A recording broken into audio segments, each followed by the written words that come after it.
Le roi revivait tous les grands événements de sa vie. Quand c'était des fêtes et des anniversaires, ça lui faisait rudement plaisir. Mais d'autres fois, c'était de très mauvais souvenirs. Tenez, un jour, le roi s'est aperçu qu'il devait retourner à la guerre. Lui, la guerre, il l'avait déjà faite une fois, et elle n'avait servi à rien. Alors, cette fois, il a essayé de signer la paix avant de commencer la guerre. Mais ses ennemis n'ont rien voulu savoir et l'ont traité de lâche.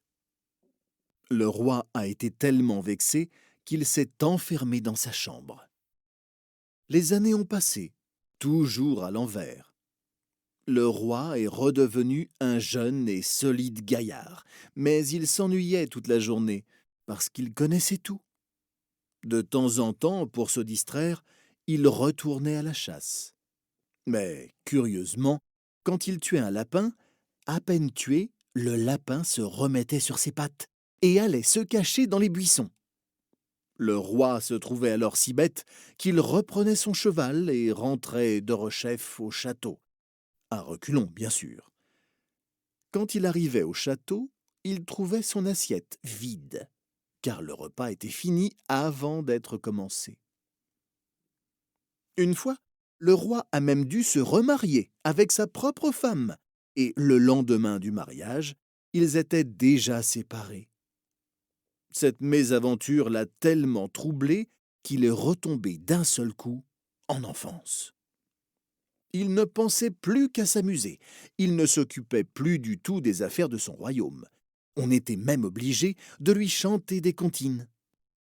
Papa, maman, mon enfant n'a qu'un œil. Papa, maman, mon enfant n'a qu'une dent. Ah, que c'est embêtant d'avoir un enfant qui n'a qu'un œil. Ah, que c'est embêtant d'avoir un enfant qui n'a qu'une dent. Un jour, le roi est devenu si petit qu'il est rentré dans le ventre de sa mère. Là, il avait beau donner des ordres, plus personne ne l'écoutait. À la fin, il est devenu gros comme un grain de riz, comme une tête d'épingle, et il a disparu complètement. À partir de ce moment-là, c'est son père qui a gouverné, le roi Anselme II. Mais comme le temps continuait à revenir en arrière, le roi Anselme II, lui aussi, rajeunissait. Et un jour, il a dû laisser sa place à son propre père, le roi Anselme Ier, qui a dû laisser la sienne à sa mère, la reine Anselmine. Mais arrêtons-nous là, si vous le voulez bien. À la cour de la reine Anselmine, il y avait un savant qui essayait d'inventer la première pendule. Dans ce temps-là, il n'y avait pas encore de pendule. Quand on voulait savoir l'heure, on regardait le soleil et on disait « Il est midi moins le quart ». Ce savant ne parvenait pas à fixer les aiguilles et il était sur le point de tout envoyer promener.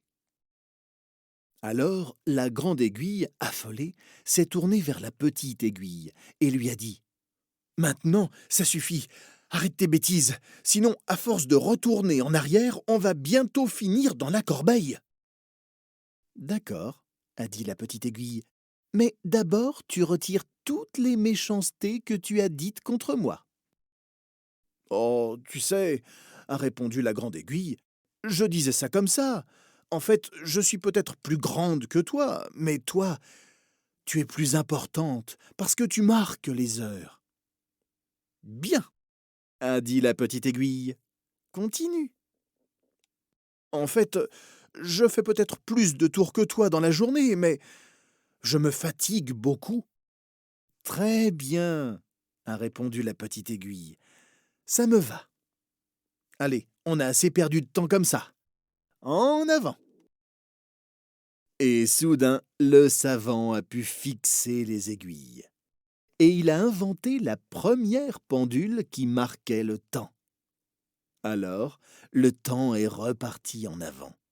Les années ont passé, les rois se sont succédés, et l'histoire que je vous raconte s'est arrêtée. Quant aux aiguilles, elles ont continué à tourner, tourner, tourner.